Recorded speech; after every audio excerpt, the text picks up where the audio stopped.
Kindly like this video, subscribe to my channel Canny's World, and press the bell icon for further updates in the future.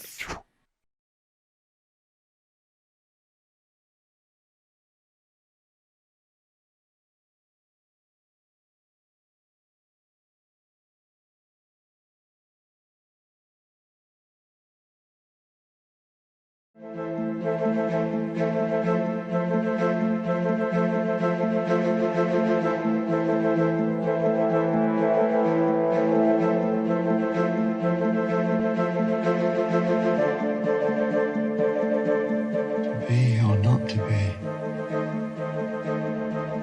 That is the question. Everyone great, good, bad, or indifferent wants to play Hamlet. There is just something eternal about it, and there's something eternal about Hamlet himself, that people keep coming back to it. People are fascinated by it. It's tormented, full of contradiction. Unfortunately, it is also the most intelligent play ever. I totally agree. I think it is the Holy Grail. To be or not to be? That is the question. Full of revenge and violence. I think we enjoy living out the fantasy of revenge. I think we've all had moments in life when we've wished to exact some. So watching somebody else do it, I think, is rather sweet. To be or not to be? That is the question.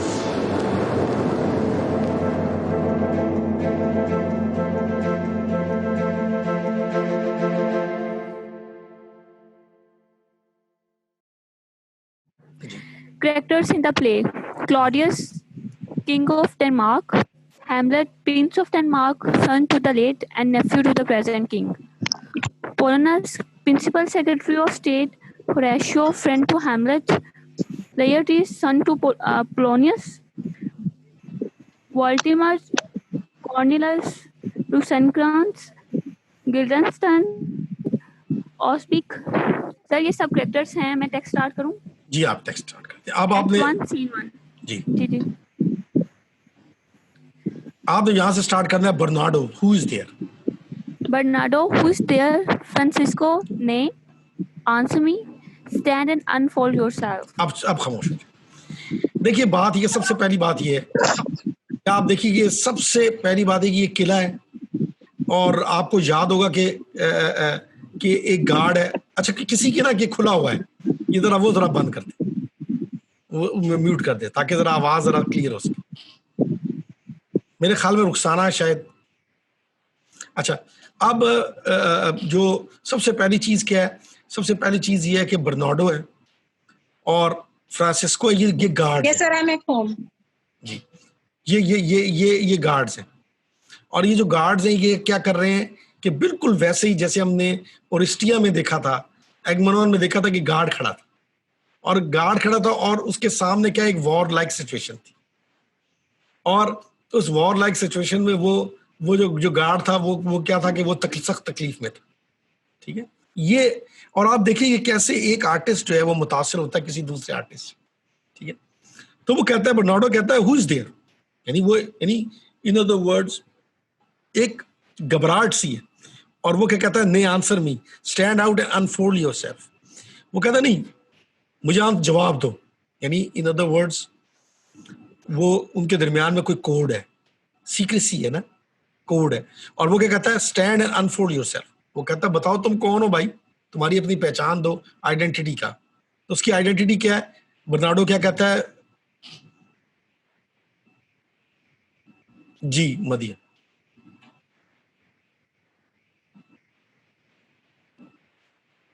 Hello कोई और है इधर? Yes, sir, I'm here. I'm at home. Sir, yes. अच्छा जी मदिया आप तो आगे पढ़िए जरा. Bernardo long live Okay, the sir. King. Bernardo, long live the king. Francisco, Bernardo, he. Francisco, you come most carefully upon your hour. अच्छा रुक जाओ. Bernardo. अब रुक जाओ. वो कहता है वो क्या कहता है? वो लॉन्ग लिव द किंग क्या है? ये कोड है.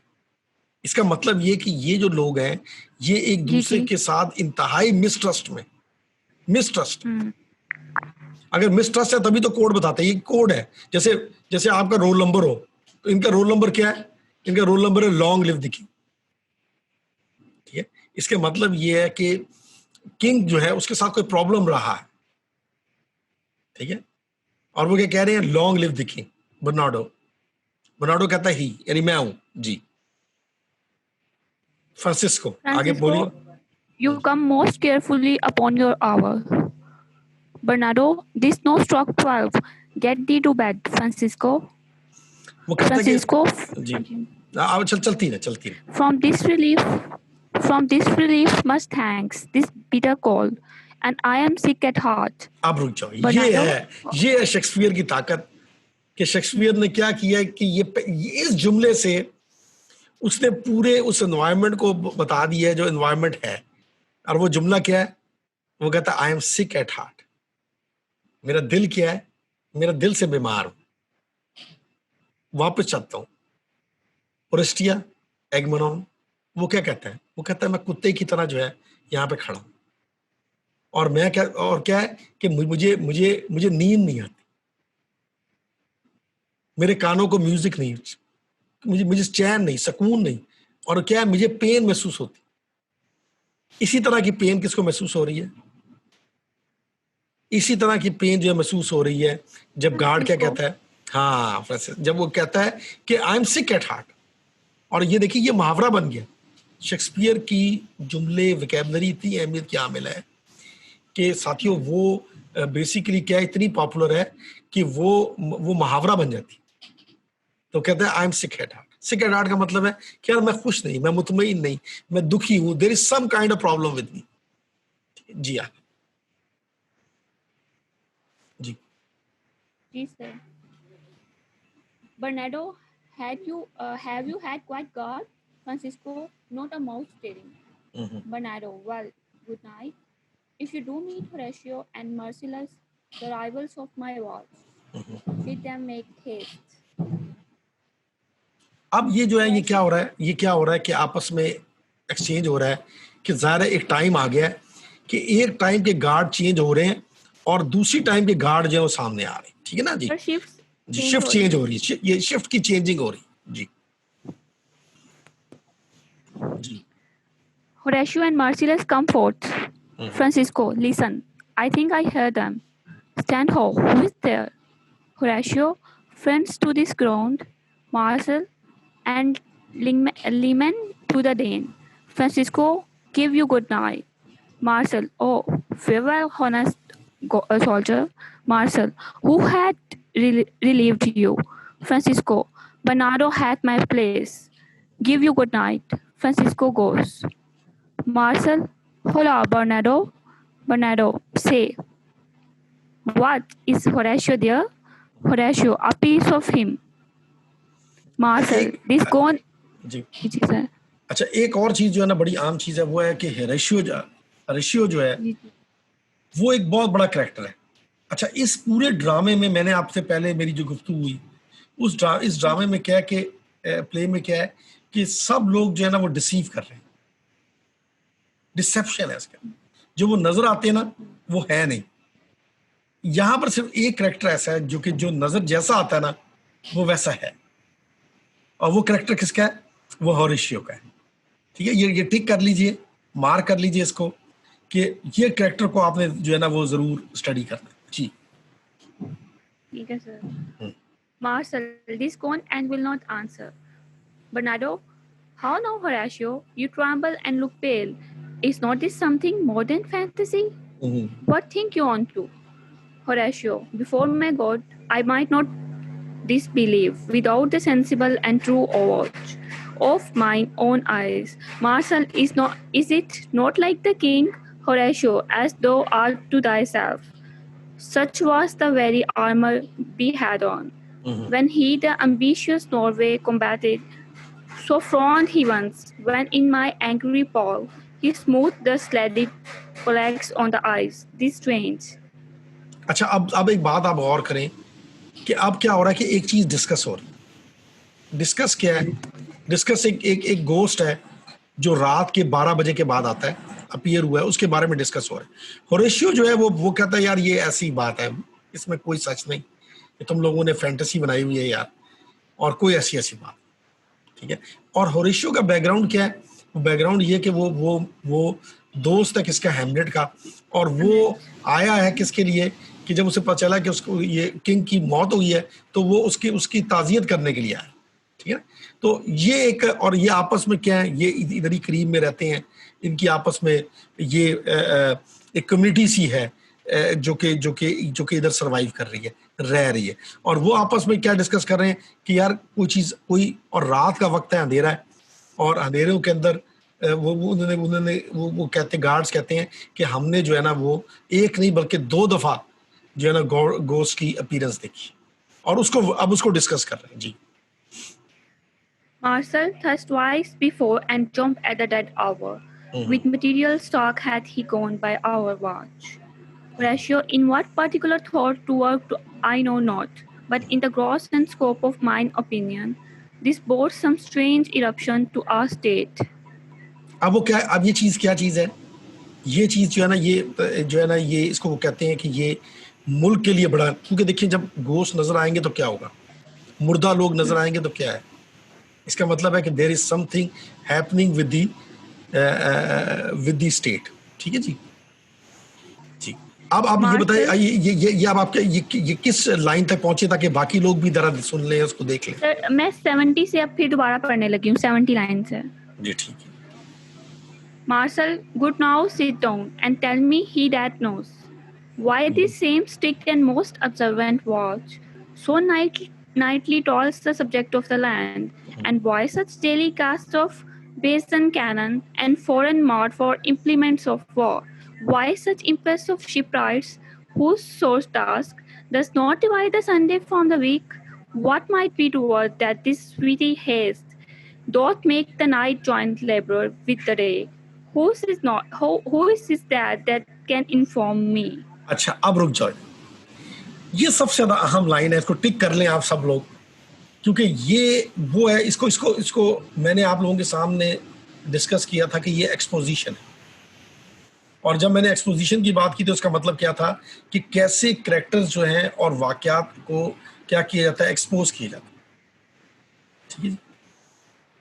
वो कहता है कि सबसे पहले वो कहता है कि यार ये मुझे बताओ कि ये इधर हो क्या रहा है यार, रात दिन हम यहाँ पर जो है ना वो काम कर रहे हैं, और काम हमारा इतना है, और फिर हमारा क्या है कि हमारी why this same strict and most observant watch, इतनी सख्ती यार कि कोड बताओ तो दूसरा बंदा आता है, और ये क्या चीज है, ये इतने सख्त पैरा क्यों है, और कहने के वो कहता है कि and why such daily cast of brazen cannon, और हर वक्त यहाँ पे तोड़ फोड़ चल रही है, और कहने का मतलब है औजार बनाए जा रहे हैं, शिप के पर काम चीज की जा रही है, तो ये क्या चीज है। और फिर वो कहता है कि does not divide the Sunday from the week, कहता है कि संडे के दिन भी छुट्टी नहीं होती यार, संडे के दिन भी क्या होता है, उसमें भी काम हो रहा है। तो वो कहता है यार कि what might be towards this sweaty haste, ये क्या है, ये इतनी स्वेटी हेस्ट, ये इतनी ज्यादा क्यों हो रही है, तेजियां लगी हुई हैं, कोई वजह है इसकी, कोई मुझे बता सकता है। अच्छा, यहां पे रुक के मैं 2 बातें करना चाहता हूं। पहली बात यह है कि मैंने आपको कहा था कि डायलॉग्स के एक फंक्शंस होते हैं, डायलॉग्स पे एक फंक्शन परफॉर्म करते हैं। डायलॉग ये पहला फंक्शन ये परफॉर्म करते हैं कि वो इन्फॉर्म करते हैं।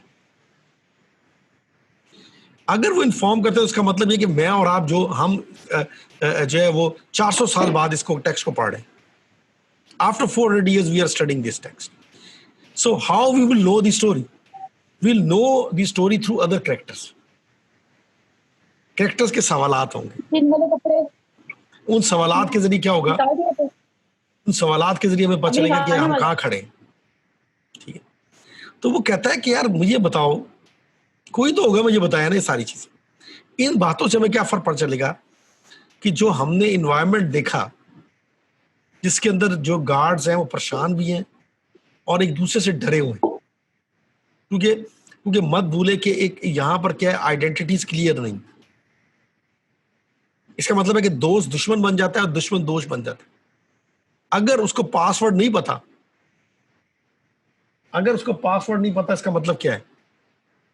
इसका मतलब ये है कि वो दुश्मन है, और अगर जिसको पासवर्ड पता है वो दोस्त सिर्फ, क्योंकि पासवर्ड चेंज होते रहते हैं, ताकि सीक्रेसी रही रहे। यानी इन अदर वर्ड, जहां पर सिक्योरिटी है उधर गैर मामूली हालात है, उधर क्या है? गैर मामूली हालात। This is very important. अब यहां पर होरेशियो जो है, होरेशियो एक्सप्लेन करेगा इनके साथ कि ये मसला क्या है, किस वजह से ये सारे गार्ड्स और ये सब आए हुए।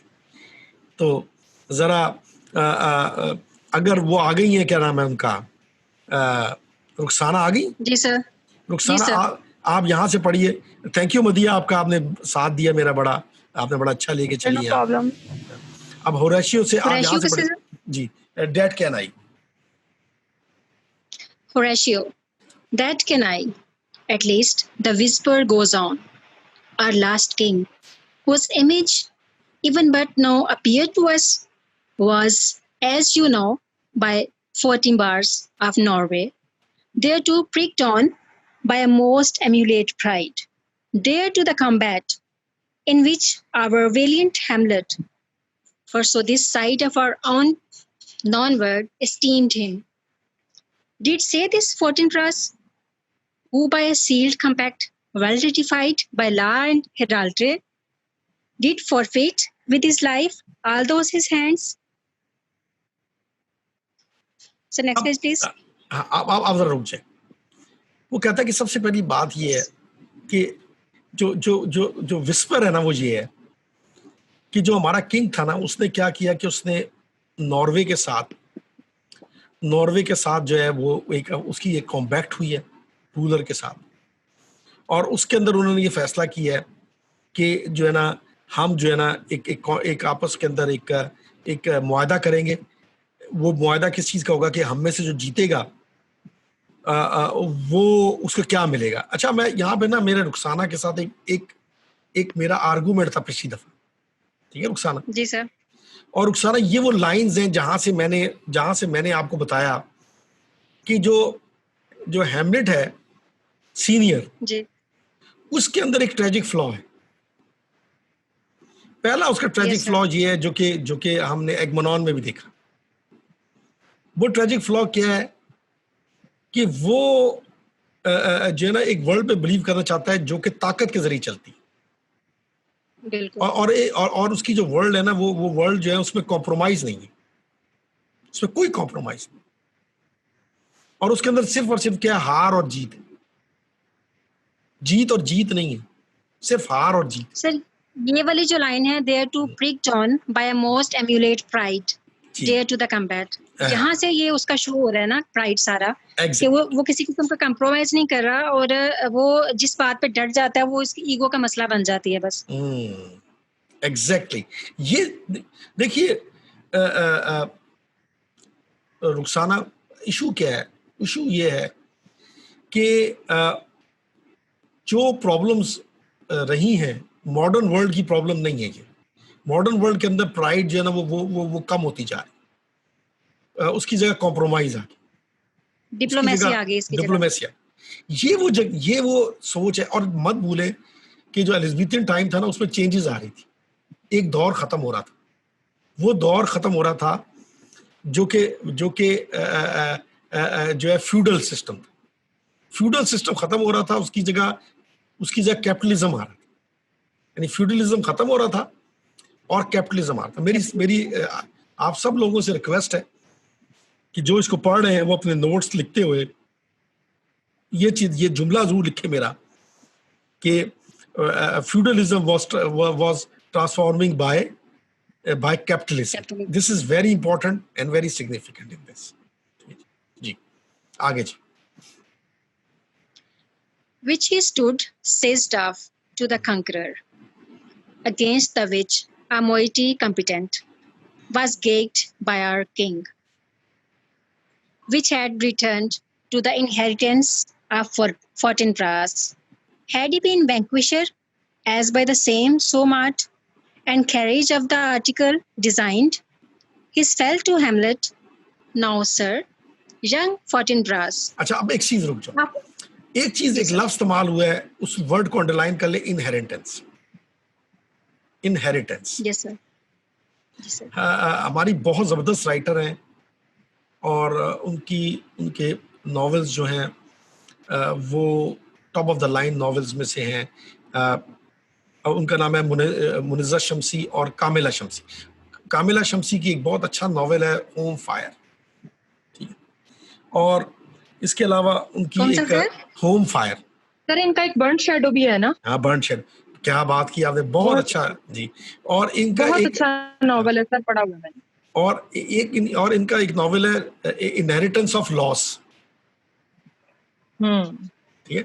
इनहेरिटेंस ऑफ लॉस जो है वो ये है, इनहेरिटेंस का मतलब ये होता है कि आप एक जनरेशन दूसरी जनरेशन को क्या देती है, जायदाद देती है, पैसे देती है, आइडियाज देती है, आइडियोलॉजी देती है। 4 चीजें आपने अपने ज़हन में रखनी। नंबर 1 प्रॉपर्टी, इनहेरिटेंस के अंदर क्या है, property. Number 2 ideas, number 3 values, और नंबर 4 आइडियोलॉजी। ये 4 चीजें हैं जो एक जनरेशन दूसरी जनरेशन को ट्रांसफर करती है। यहां पर इनहेरिटेंस से क्या मुराद ली गई है, यहां से इनहेरिटेंस से मुराद उसकी जमीनी जायदाद, ठीक है। यानी इन अदर वर्ड्स क्या, देखें, जो सोसाइटी फ्यूडलिज्म से निकल कर आगे ग्रो करेगी, वो सिर्फ जायदाद की दुनिया में नहीं रहेगी, वो आइडियाज की दुनिया में आएगी, वो आइडियोलॉजी की दुनिया में आएगी, वो वैल्यूज की दुनिया में आएगी, ठीक है। और यहां पर क्या है कि वो एक कैद है, एक जमाने में कैद है। अच्छा, जो हैमलेट की प्रॉब्लम है कि हैमलेट को ये समझ नहीं आ रही कि मैं इंसान तो जो वो मॉडर्न एज का हूं और काम मेरे से क्या लिया जा रहा है, वो फ्यूडल एज का लिया जा रहा है। एक चीज होती है जिसे हम जनरेशन गैप कहते हैं, वेरी सिग्निफिकेंट, जो हमारे और हमारे माँ बाप के दरमियान में एक डिफरेंस है, and the difference is about generation gap. It's about having different perspective on things. For example, for me, ideology is something, values are something. For them, their world was different. So now we are gathering some kind of facts that what kind of person senior Hamlet was. Now, move on, please, Rusam. Yes, sir. Had he been vanquisher as by the same comart and carriage of the article designed, he fell to Hamlet, now sir, young Fortinbras, of unimproved metal, hot and full, hath in the skirts of Norway here and there sharked up a list of lawless resolutes for food and diet to some enterprise that hath a stomach in it, which is no other. And it doth well appear unto our state, but to recover of us was a strong. अब क्या कि ये बातें हमें समझ में आ गई हैं। हमने अंदाजा लगा लिया कि इधर जो है ना एक जंग हुई है पहले नॉर्वे के साथ। उस जंग के अंदर क्या है कि हैमलेट सीनियर जीता है। अच्छा, जिन कपड़ों में वो जाहिर हो रहा है वो कपड़े भी कौन से हैं, वही कपड़े जो नॉर्वे में उसने इस्तेमाल किए थे, वॉर वाले हैं। हाँ, वॉर, बिल्कुल वॉर वाले, ठीक है। इससे उसकी एक आइडेंटिटी पता चलती है। उसकी आइडेंटिटी क्या है, वो वॉरियर की आइडेंटिटी है। साइड पे लिख लीजिए बेशक कि जो उसकी आइडेंटिटी है, वो आइडेंटिटी जो है वो क्या है, वो वॉर की आइडेंटिटी, ठीक है जी। अब यहां से मैं आना चाहता हूं जी। अब ये इनको नजर आता है, और ये नजर आने के बाद क्या होता है कि ये लोग उसके पीछे जाते हैं। लेकिन वो क्या करता है कि वो इनको जो है ना वो इनको घास नहीं डालता, ठीक है, और वो चला जाता है। और वो सोचते ये कि अब हमारे पास मौका ये है कि हमें ये बातें किसको बता देनी चाहिए, हैमलेट को बता देनी चाहिए। और जो हैमलेट है वो हमें जो है ना वो जो जूनियर हैमलेट है और जो प्रिंस है उसके पास हमें आना चाहिए, और हमें चाहिए कि भाई हम देखें कि वो क्योंकि वो लगता ही है कि ये जो ये जो गोस्ट है ये बात करना चाहता है किसके साथ? हैमलेट के साथ बात करना सर जी। यहाँ पर मैं एक चीज और Please, ऐड करना चाहूंगी। प्लीज। तो सर जो ग्रीक्स थे ना उनमें एक ये बड़ा कंसेप्ट पाया जाता था कि अगर कोई पर्सन जिसकी डेथ हो जाती है फैमिली में से और वो किसी को एज अ गोस्ट मिलता है तो इट मीन्स कि उसको कोई प्रॉब्लम है और वो अपने जो डिसेंडेंट्स हैं नेक्स्ट उसकी जो जनरेशन है या जो उसकी फैमिली है उससे कुछ कोई मैसेज कन्वे करना चाह रहा है ना, तो जो उसको उसके वो प्रॉब्लम से छुटकारा दे सकते हैं और उसके बाद उसको जो है ना उसकी जो साउल है उसे मतलब सुकून मिल जाएगा, उसका गोश्त किसी को नजर नहीं आएगा।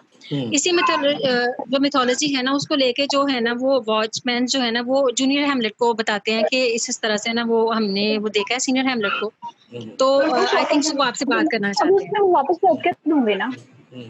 ठीक है सर क्या ऐसा ही है? बिल्कुल ऐसा ही है। और ये वजह, इसके अंदर एक और एलिमेंट भी मैं डालना चाहता हूँ आपके लिए, और वो एलिमेंट है प्रोटेस्टेंट का और कैथोलिक्स का। जी सर।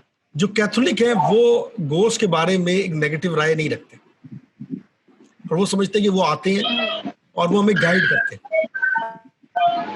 और जो प्रोटेस्टेंट है, जो नया रिलीजन है उनका, देखिए ये उनकी दो सेक्ट है। ये जरा म्यूट कर दीजिएगा जिसकी ये आवाज आ रही है। और वो जो दूसरे हैं वो कौन लोग हैं? वो जो दूसरे हैं वो जो प्रोटेस्टेंट है वो बिलीव करते हैं कि ये सब जो है ना ये जो एलिमेंट्स हैं ये इवल एलिमेंट्स हैं। गोस्ट जो है वो इवल एलिमेंट है। जैसे दो चीजें ट्रांसफॉर्म हो रही हैं, ये मेरी सबके साथ तवज्जो दिलाना चाहता हूँ सबको। दो चीजें तब्दील हो रही हैं, एक इकोनॉमिक सिस्टम चेंज हो रहा है और एक पॉलिटिकल सिस्टम चेंज हो रहा है। इकोनॉमिक सिस्टम चेंज तो मैंने आपको बता दिया कि फ्यूडलिज्म से चेंज होकर कैपिटलिज्म हो रहा है। पॉलिटिकल सिस्टम ये हो रहा है कि एक फ्यूडलिस्टिक एनवायरनमेंट में जहां पर एक वन डिसीजन मेकर है, उसकी जगह क्या हो रहा है कि लोग कोर्ट को इस्तेमाल करके आपस में बैठ के कुछ बातें तय कर रहे हैं। क्लॉडियस से मुझे और आपको बहुत इतराज़ात हैं, नेगेटिव कैरेक्टर है, ईवल है, लेकिन उसकी वो क्या करता है कि वो सबको मिला के बात करता है। उसकी कोर्ट के अंदर, उसकी कोर्ट का जो सीन है उसको अगर आप स्टडी करें, और आपको स्टडी करना चाहिए। रिलीजियस कम्बैट भी तो है जी, तो वो क्या है? रिलीजियस कम्बैट भी तो है, कैथोलिक और रिलीजियस, कैथोलिक और प्रोटेस्टेंट। एग्जैक्ट। और ये एक इशू है क्योंकि शेक्सपियर ये कहना चाहता है कि जिस कौम के अंदर रिलीजन भी डिवाइडेड हो जाए, और वो कौम पॉलिटिकली भी डिवाइडेड हो, रिलीजियसली भी डिवाइडेड हो, और इकोनॉमिकली भी डिवाइडेड हो, तो क्या हो? That's why there is something rotten in the Denmark. जो कौमें, और इसीलिए ये ट्रेजेडी ऑफ द स्टेट भी है। देखिए, मेरे से पहले आपने जो भी पढ़ा हो हैमलेट, वो आपने साइकोलॉजिकल डायमेंशन से पढ़ा, ठीक है? मैं आपको जो है न्यू हिस्टोरिक डायमेंशन भी ऐड कर रहा हूं उसके अंदर। और न्यू हिस्टोरिक डायमेंशन के बारे में मैंने पहले भी बताया था कि वो ये कहती है कि टेक्स्ट को बगैर कॉन्टेक्स्ट के नहीं समझा जा सकता। टेक्स्ट के लिए बड़ा जरूरी है कि उसका कॉन्टेक्स्ट समझा जाए, context of the writer and context of that time period. So we see that at the time of Hamlet, we see political divide, religious divide, and economic divide. So that's why it was a very interesting time, and that's the main dilemma of Hamlet: either to go with the new paradigm, with the new dimension, with the new vision, or stick to his old father and live with the old time.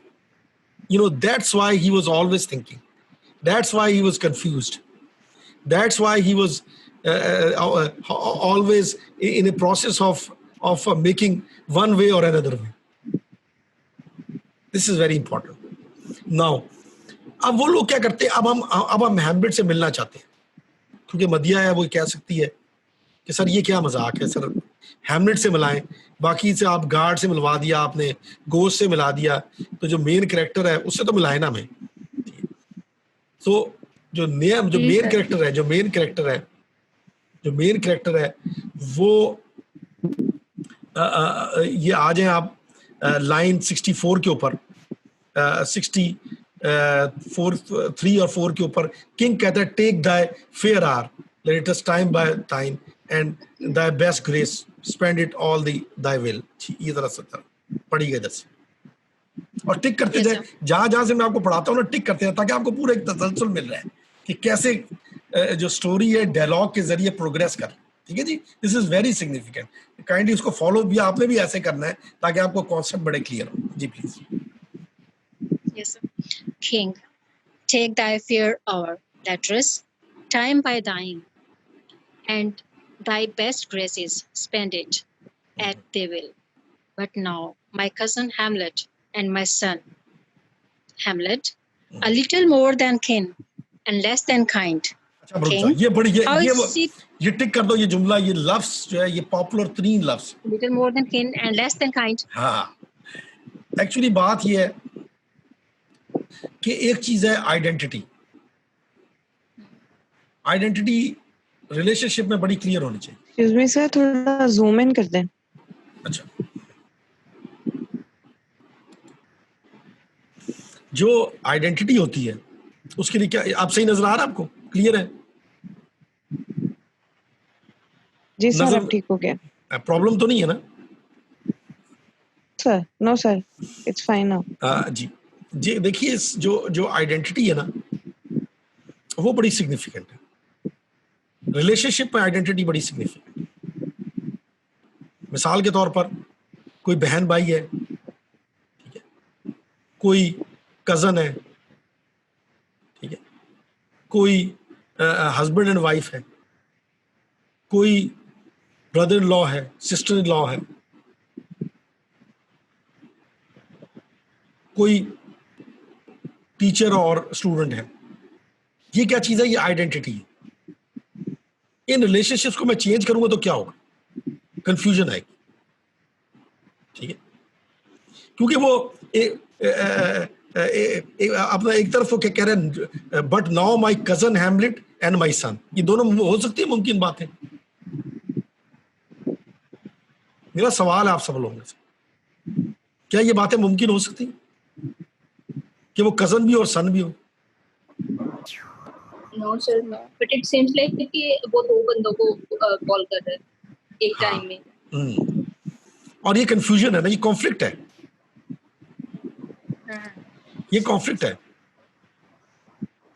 ठीक है, conflict इसलिए कि वो चचा भी है और वो क्या है, वो बाप भी बन गया। अगर फर्ज करें कोई जबरदस्ती बाप बन जाए तो फिर क्या होगा? देखिए, मैं आपको एक बात बताना चाहता हूं कि हमारे यहाँ कहा जाता है कि उस्ताद रूहानी बाप है। ठीक है, Yes. मैं इस बात पे यकीन नहीं करता, मेरा कोई यकीन इस पर। आप कहेंगे वो कैसे? वो इसलिए कि उस्ताद होना इतना बड़ा फख्र है, इतना बड़ा मुकाम है कि आपको बाप बनने की जरूरत ही नहीं। इसलिए कि जब मैं उस्ताद रहता हूं तो क्या होता है कि मैं एक डिस्टेंस भी रखता हूं और मैं अपने काम पे तवज्जो देता हूं और मैं आपकी इज्जत करता हूं और आप मेरी इज्जत करते हैं, क्योंकि जो उस्ताद और स्टूडेंट के दरमियान रिलेशनशिप है वो बड़ा क्लियर है। तो मैं लोगों को कहता हूँ कि यार नहीं, आप मुझे अपना बाप ना बनाएं, आप मुझे अपना उस्ताद बनाएं। और यही मेरा एक लर्निंग प्रोसेस। अगर मैं उस्ताद रहूंगा तो क्या होगा, मैं हर दफा I will bring something new to you. तो यहाँ पर प्रॉब्लम क्या है? प्रॉब्लम ये है कि किंग जो है बड़ा होशियार है, बहुत होशियार, चालाक तरीन क्लॉडियस है। मैं अभी ये अभी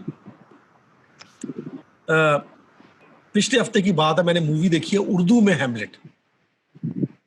उर्दू में ये हैमलेट है और ये मैं सबको आपको कहना चाहता हूँ 1957 में ये मूवी बनी, 1957। और ये मूवी जो उर्दू में ब्लैक एंड व्हाइट में, और उर्दू के अंदर मूवी देखने से ताल्लुक है, नेट पे अवेलेबल है। मैं आप सबसे रिक्वेस्ट करता हूं कि आप उसको जरूर देखें। और आप उससे ये आपको दो चीजें पता चलेंगी कि जब उसको एक साउथ एशियन एनवायरनमेंट में शेक्सपियर के प्ले को लाया गया तो क्या हुआ। तो ये जो कैरेक्टर है क्लॉडियस का कैरेक्टर बहुत होशियार और चालाक कैरेक्टर। जमाना शनास, डिप्लोमेट।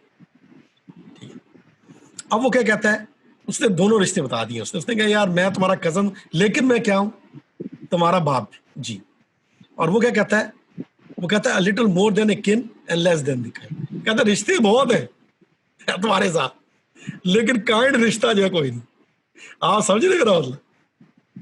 ठीक है, एक्सक्यूज मी सर। जी प्लीज। सर वो उसका चचा है तो वो उसको कजन क्यों कह रहा है? तो उसका भतीजा हुआ ना फिर। हाँ नहीं, ये बेसिकली पुरानी इंग्लिश है ना, अर्ली मॉडर्न इंग्लिश, ये अर्ली मॉडर्न इंग्लिश है, ठीक है ना। और इसमें कजन का मतलब होता है रिश्तेदार। कजन का मतलब अर्ली मॉडर्न इंग्लिश में क्या है, रिश्तेदार। तो वो कह रहा है कि वो कह रहा है कि मैं तुम्हारा क्या हूँ, रिश्तेदार भी हूँ, और क्या हूँ, तो मेरे रिश्तेदार भी हो, मेरे क्या हो, मेरे सन भी हो। क्योंकि ज़ाहिर उसकी माँ से शादी कर ली उसने, तो उसकी माँ से शादी कर लिया तो उसका बेटा किसका होगा, उसी का हुआ ना, सुतेला बेटा हुआ ना, लेकिन बेटा तो है ना। Yes sir. आगे चले। Yes, sir. King, how is it that the clouds still hang on you? Hamlet, not so, my lord. I am too much in the sun. अच्छा रुक जाओ सर ये लाइन बड़ी अच्छी लग रही है मुझे। देखो एक बात, जब वो गार्ड बात करे तो कितनी, क्योंकि इसमें बात उसने बहुत बड़ी कह दी है। उसने कहा है कि तुम्हारे ऊपर तो साया है, लेकिन वो कहते हैं कि नहीं मैं तो धूप में हूँ।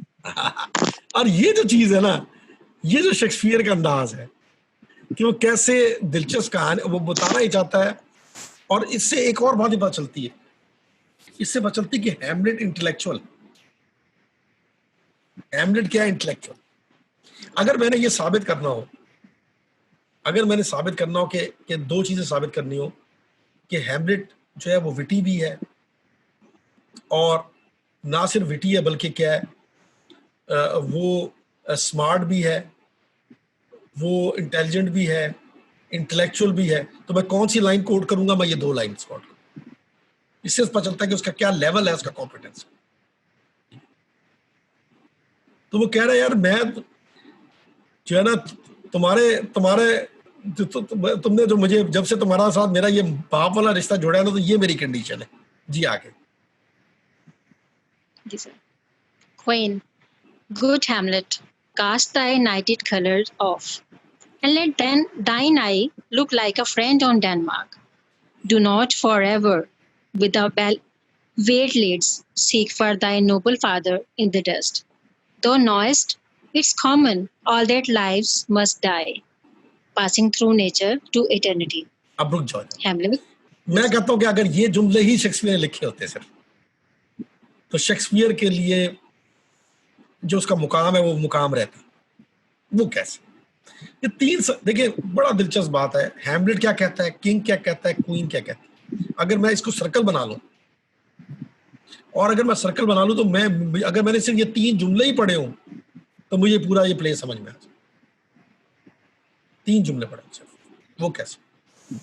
वो ऐसे कि क्वीन कौन सी कहानी सुना रही है,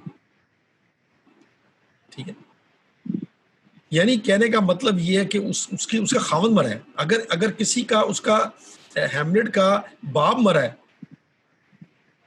तो उससे ज्यादा नुकसान उसका है कि उसका शौहर मर गया। और वो शौहर के मरने के ऊपर क्या कह रही है, वो कह रही है यार तुम किस चक्करों में लग गए, तू जवान खून है यार, ये किस किस्म के तुमने काले कपड़े पहने हुए हैं, और तुम क्या कर रहे हो, seek for thy noble father in the dust, मिट्टी में ढूंढ रहे हो अपने बाप को यार। है कहते ये चीजें तो होती हैं, जिसने पैदा होना उसने मरना भी है, ठीक है। All that lives must die, all that lives must die, passing through nature to attend. मेरा सवाल है, मैं क्योंकि हमारे दरमियान बड़े इंटेलेक्चुअल इरफान भी बैठे हुए हैं, अगर इरफान मेरी आवाज सुन सकते हैं, इरफान ये किस किस्म का रवैया है क्वीन का कि खावंद का इंतकाल हुआ है और उसको गम ही नहीं है, बल्कि वो तो अपने अफसुर्दा बाप को भी कह रही है कि यार तुमने किन चक्करों में लगे। इरफान ये क्या चीज है?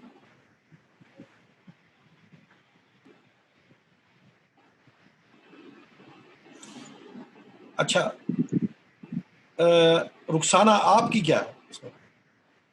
सर यहाँ पे तो आके जो एक बड़ा मशहूर एक औरत के बारे में कहा जाता है ना, फ्रैलिटी दाई नेम इज वुमन, वो सेंटेंस यहाँ पे आके कुछ सच साबित हो रहा है। एक और बात भी है कि जो मैं रुखसाना को कहना चाहता हूँ। सर आवाज आपकी कम हो गई है बहुत। अच्छा, अब आवाज आ रही? यस सर, अब सही है। रुखसाना, मैं एक बात ये कहना चाहता हूँ कि जो हम जनरलाइज ना करें ना अगर, तो हम ये देखते हैं कि जो करेक्टर है क्वीन का, वो करेक्टर जो है ना, क्वीन का जो करेक्टर है वो इंतहाई सेल्फिश करेक्टर लगता है, ठीक है। और लगता ये कि वो कह रहे हैं कि यार जो, और वो लोग हैं जो कि हाल में रहते हैं, वो कहते हैं अभी जो भी है फायदा हासिल हो रहा है वो हो जाए, नहीं होता तो नहीं, ठीक है। अच्छा, अब इसको हैम्लेट कैसे रिस्पॉन्ड कर रहा है, जरा ये देखिए। सर एक चीज और मेरे माइंड में भी आई है कि आपने जो बताया ना, ये फ्यूडलिज्म और कैपिटलिस्ट जो सोसाइटी है उसके दरमियान में एक कॉम्बैट भी चल रहा है। तो यहाँ पर जो फ्यूडलिस्टिक सोसाइटी है ना, उसका बिहेवियर है कि फ्यूडलिस्टिक सोसाइटी में होता ये है कि अगर कोई मरता है तो मर जाए, उनको पर्सनल बेनिफिट अजीज होता है, उनकी अपनी जात को भी जहाँ पर नुकसान नहीं हो रहा। देखिए किंग की जगह तो किंग रिप्लेस हो गया, वो तो क्वीन ही रही है ना। नहीं, आप इसको रिवर्स कर लें, आप ये कहें कि जो कैपिटलिस्ट सोसाइटी है ना, उसमें ये रुझान है कि वो कहते हैं यार अब वो चले गए। फ्यूडलिस्टिक में तो क्या है कि रिवेंज है, फ्यूडलिस्टिक सोसाइटी तो है वो तो जुड़ी हुई है ना, वो तो कह रही है कि यार मैंने इंतकाम लेना है,